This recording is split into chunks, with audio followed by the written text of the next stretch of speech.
Hi, it's Elizabeth from Tyne Valley Motorhomes, and today we'll be doing a handover video of the VW camper van.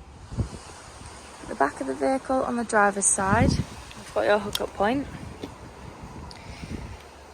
So with your hookup cable, if you lift the collar on the cable and then align it up with the vehicle, then just push it on and your cable will be connected to your vehicle. And just remember to always connect your cable to the vehicle first and then the mains, and then when disconnecting the mains and then the vehicle, so you're never walking around with a live lead.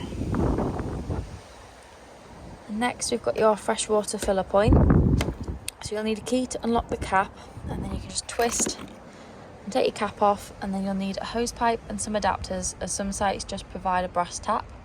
You'll put your hose pipe through there and fill up your freshwater tank. Then when you're done, put your cap back on and just make sure you lock it with the key so no one can tamper with your fresh water. At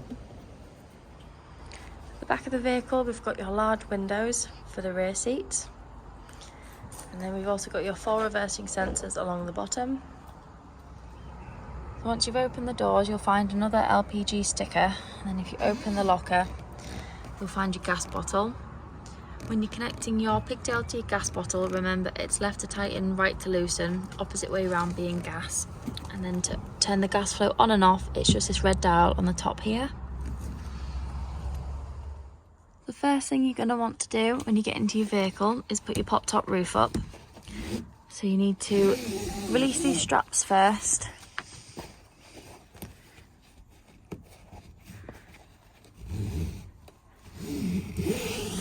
And then making sure you've got either a window or your door slightly open, you can then push the pop top roof up.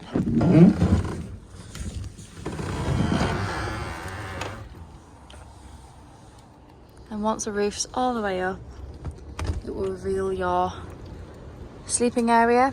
And then if you don't want to use that right away, you can push it up and then you'll have space to move around your vehicle. The next thing you want to do is turn your main control panel on. Then from here you can turn your internal lights on.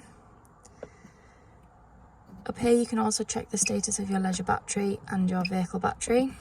And then we've also got your water pump here that we can turn on and off. So next we've got your heating system.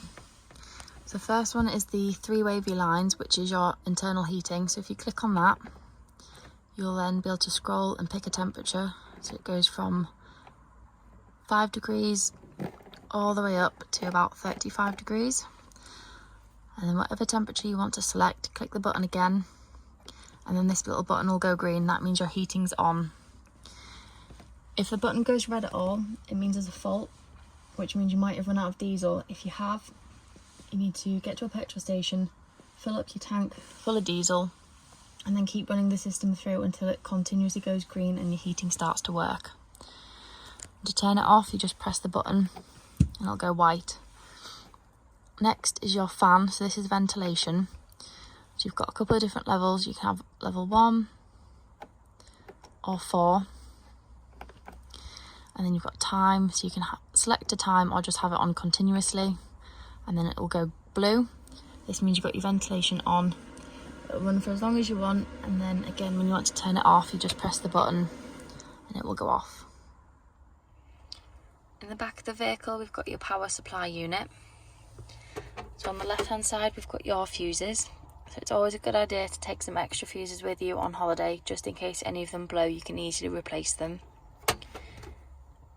And then on the right side we've got your trip switches. So if you're hooked up and you're not receiving power in the vehicle, if you press the yellow button, if it trips, it means there's something within the van that's causing the issue. However, if it doesn't trip, it means there could be an issue with the mains lead or the mains coming into the vehicle. To turn your travelling seat into a bed, first thing you want to do is unscrew this bolt here, and then you just want to pop it to one side. Then what you want to do is you want to bring this lever forward and then pull the bed all the way out until it goes flat. Once it's flat, the bed's ready to sleep on. When you're finished, and then you want to bring it back up into a seating position, pull on this little handle here and then push the seats all the way back up into their original position, and then you want to grab the screw and put it back in where it was. Here we've got your 2 gas burner hobs working. Just remember, once you've used them and you've turned them off, you want to let the metal fully cool before you put the glass lid down, otherwise it will shatter. Here we've got your cold tap running. Just remember that anything that goes down the sink goes directly out of the vehicle. There's no tap or a valve to open and close, it just comes directly out underneath your vehicle. To use your fridge, you want to open the door and come to the inside, and here you'll see the on button. So if you hold that down, your lights will come on, and from here you can change the temperature as well by pressing the thermometer, and you can have 1, 2, 3, 4 or 5 being the coldest and 1 being the warmest.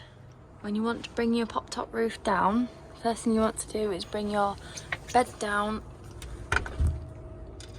and then what you want to do is again make sure you've got a window or door open, and you want to grab the 2 handles and gently pull the roof down.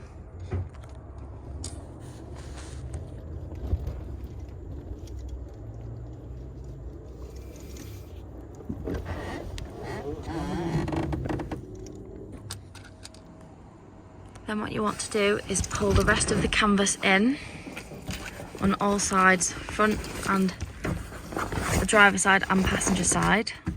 And once the canvas is pulled in tight and the roof's flat, you can then roll the canvas in at the front and just tuck it in so you are able to pull your straps nice and tight. Once your roof is nice and secure with your 2 straps, you'll be ready to travel.